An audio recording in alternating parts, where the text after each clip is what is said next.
My name is ChrisFritz. I graduated from OSU in 2012 and I'm currently working as a computer programmer in Tokyo. Well, I come from a very typical nerdy background. So I love Japanese video games since I was a kid, and just before going into college I started watching a lot of anime and listening to J-pop. And in 2008 I got the chance to spend a summer at the house of my cousin who lived in Japan at the time. And while I was there, of course hit all the tourist spots, but I started taking random day trips out on my own after we ran out of interesting places to go to. And while I was doing that, I started feeling like I was maturing in a way, being bettered by this experience of being in Japan. And all the while, I had decided to study kana. So I had no Japanese knowledge, but I decided to just start from the basics. And my cousin had said that kana was really easy to memorize, so I just memorized it. And as I was on the train, I would kind of test my knowledge and kind of remember these symbols. And what was really cool was after a couple weeks of doing this, what had once been really cryptic glyphs on the walls were suddenly pronounceable, they had a sound associated with them, and that was just exciting the first time. And that sort of excitement and that sort of passion kind of led me to enroll in Japanese classes at OSU and eventually study abroad. Once I got into the groove of studying Japanese while I was living abroad, or studying abroad, I got a lot of satisfaction out of the quick reward cycle of studying a new word and being able to use that word almost immediately afterwards in conversation. And by doing so, I would remember the word. So, as opposed to normal study where you kind of just memorize and memorize and memorize, and then there's a test, in real life you kind of get conversation as the test, and that is actually really effective at helping you learn. And even nowadays I get some excitement out of the challenge of just conveying an idea in Japanese, especially difficult ideas that I haven't talked about before. It's just really rewarding once you finally communicate it to the other person. And looking back, it's hard to pinpoint any single best thing about being able to speak Japanese, but looking back, I realize how many friends I've made and opportunities I've had that I wouldn't have had if I couldn't speak the language. So one of the biggest challenges for me in studying Japanese was staying motivated. So early on studying, it seemed like I would have to study for several years to even think about having a conversation with a normal person, or watching a show without subtitles. And after a few attempts to study on my own, I was kind of discouraged and obviously didn't have any motivation at that point. So I enrolled in Japanese classes at OSU in 2009, and the classroom environment and assignments kind of helped me learn the fundamentals and kept me motivated in the traditional school way by having you earn your grades. So that kept me motivated, but it was really study abroad that brought the first innate or inherent motivation to study, because speaking the language better, speaking Japanese better, allowed me to make friends, and it allowed me to adapt better to my environment, or improve my lifestyle in that setting.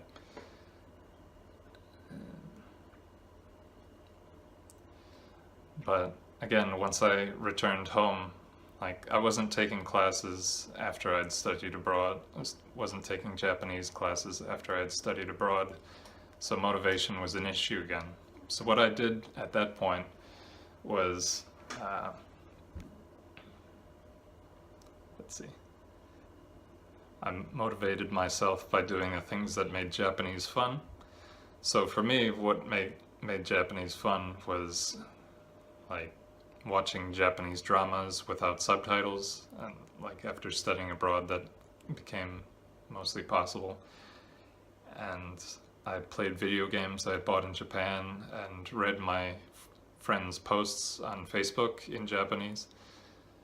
And during that time I didn't do much formal study of Japanese, but by focusing on learning bit by bit and keeping it fun,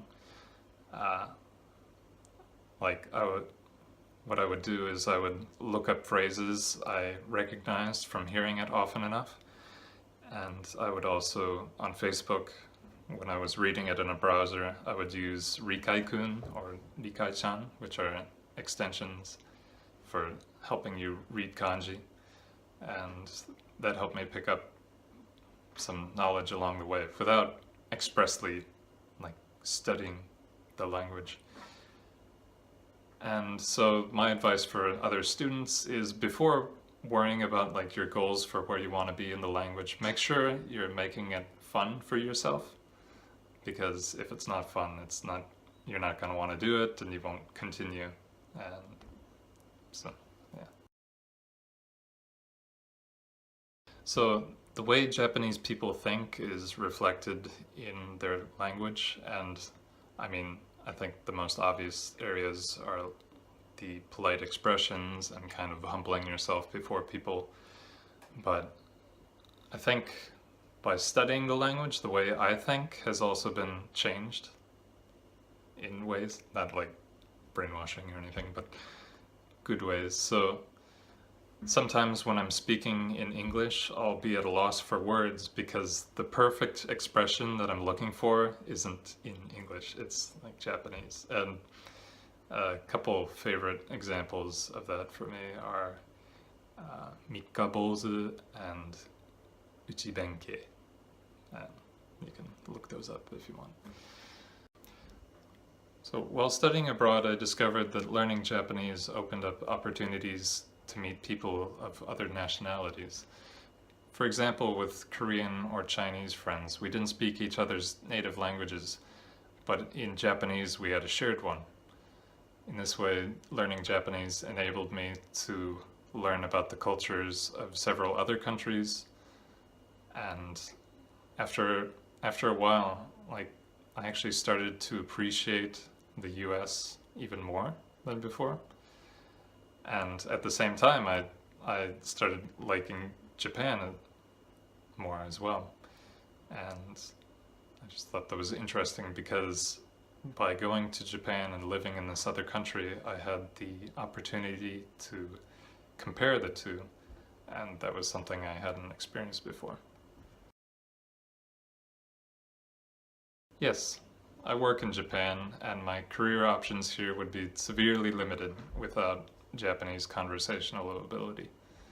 I use it on a daily basis to talk with my coworkers, and I've worked in a couple companies now where I'm the only foreigner in the office, so it's absolutely necessary.